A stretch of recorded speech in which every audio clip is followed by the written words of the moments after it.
Hello mga ka-febs! So, na-tour ko na kayo sa aking strawberry. So, ngayon, itutour ko naman kayo sa aking apple. So, ito po yung first apple na tinanim namin ni Habi. Summer ng 2020. Kaso, yung pinaka-main na puno nito, nginat-ngat ng daga. Kaya, ayun, namatay. So, itong ngayon, tumubo na to. Parang sanga lang nung maliliit pa siya dati. Kaya 3 years old na siya. Magpo-4 na. Hindi pa rin namumulaklak, hindi pa rin namumunga. Pero nung unang taon nito, bago pang nginat-ngat ng daga, may bunga na sana to. Kaso walang hiya yung daga, kaya yan. So ito naman yung latest, last year lang namin tinanim. Binili namin to, may bulaklak na. And then naka-harvest din ako ng siguro mga 5 bunga. And then bumalik siya kasi ang ginawa ni Habi, nilagyan niya ng parang net yung pinakakatawan niya para hindi mangat-ngat ng daga. So ayun, buhay pa rin siya.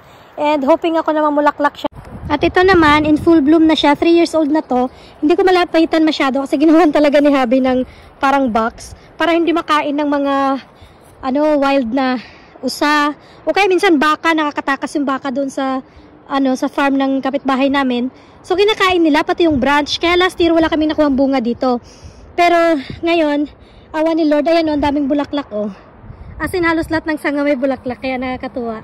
So hoping ako na marami-raming ma-harvest namin sa puno na to this year. Sa 3 puno namin, ito pa lang yung sure ako na may ma-harvest kami. So yun lang naman. Thank you for watching. Bye-bye!